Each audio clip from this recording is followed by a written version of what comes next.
Okay, now a big story. President Muhammadu Buhari returned to Nigeria. Yes, finally. And that excitement you had was echoed in so many of the youth that came out to felicitate with the safe return of our president.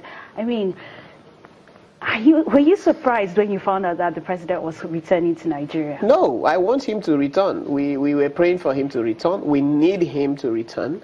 Because, I mean, even though Shimbajo did a credible job of, keeping the country afloat, more or less, but there is so much you can do in an acting capacity.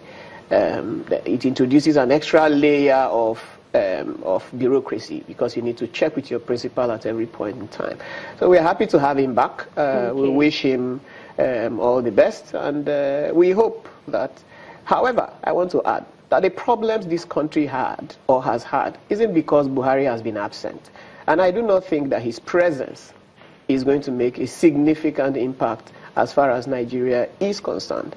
The issues are fundamental. The issues are issues that his presence or absence can't solve. They are policy issues that this government, irrespective of who is at the helm of affairs, need to address. Okay, so one of the problems that keeps rearing its head is Nnamdi Kanu. I mean, I'm not sure if you saw the pictures that were out on social media of a Biafra secret service, and I'm sure that some of the things that the president will have to deal with it. But there have been claims and counter-claims that it's illegal for him to set up this secret service because you only have the DSS, the Nigerian army, and the police force. But this constant agitation, do you think the federal government has the right, and do you think their claim, or rather they go into the court to ask Nnamdi Kanu to be rearrested, do you think they're legitimate enough to do that? You see, I take a hard line on things like this. You cannot run a parallel government. When you say he has set up a secret police, where is it gazetted? What law is establishing that body? It must be a parallel law to the laws of the Federal Republic of Nigeria.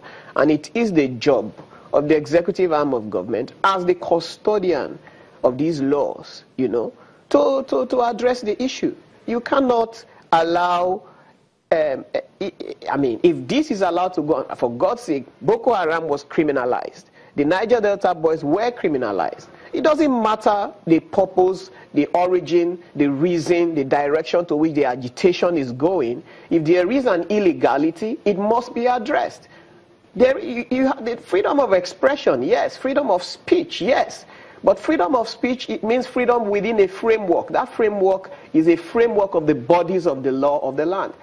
But if a parallel body that claims to be a security outfit has been created independent of the laws of the Federal Republic of Nigeria, I believe that in the interest of continued safety of this nation, it should be addressed within the ambits of the law, and forcefully so. Otherwise, every other state, every other part, there is no place in Nigeria where people are not disgruntled. But we have not all formed armies to address our issues with the government. And so this cannot be allowed to fester. So is the solution having Nnamdi back in jail? You see, the thing is, no, I don't think so. You don't just dump someone in jail because they're saying he's been violating the bail conditions, because there are limits to how many people he can address at a certain period of time, and then obviously trying to get people agitated. And there's even been talks about boycotting of the upcoming Anambra elections, which he has backtracked on, by the way. Yes, if he has violated his bail conditions, then the alternative should naturally take its course. So if the court has set the bail conditions, the terms of your bail, and you violate it, the effect of violation, the outcome of violation, it is there in the bail conditions. It shouldn't be something to discuss. If the moderators of the law have established that these are the bail conditions and he has violated it, then his bail stands nullified. And he should go back to jail, not because we don't like his face, but because he disobeyed or violated the laws of the land deliberately. But if it's a case, for example, of people coming to besiege Nnamdi Kanu in his house, which is also very possible. He's popular with his base, as you might like. If he's besieged without his deliberate, any deliberate act on his part to gather that assembly. That's a separate discussion that we can have. That's beyond his control. Yes. But very quickly, INEC has released the dates for the general election, and there's a lot of excitement in the air because we know that a lot of people are going to start campaigning and people are going to start delivering on promises, we hope. But what do you feel about it? Do you feel that this is the time for Nigerians to demand for that change? We have change. This is a government of change. So we have change, unless we are saying the change that we hope for isn't what we are getting, and which factually speaking, the economy tells us that's the case, the political environment tells us that's the case, the security issues around tells us that's the case. But the point again is this.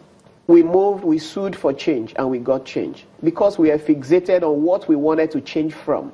We didn't think about what we wanted to change to.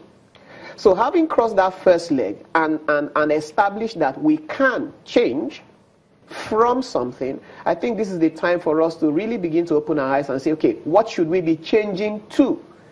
So that we dislodge this narrative of APC, PDP, Accord, whatever. If it's a national association of the same individuals recycling themselves, same individuals who, by the way, have not delivered any political currency that we know of, except that they've been there for years. Apologies to a few of them, which I think have done some credible work, but too few to create a critical mass for us to appreciate.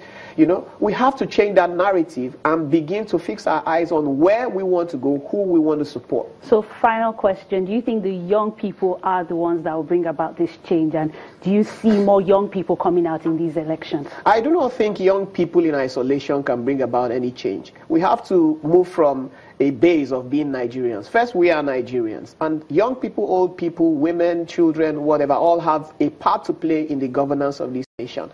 But what I think needs to happen is for young people to step forward and be counted. So far, we have been numbered, not counted. Thank you so much, Leonard Ebute, for joining us on Rubbin Mind. Thank you, Isabella. The show continues after this break. Stay with us.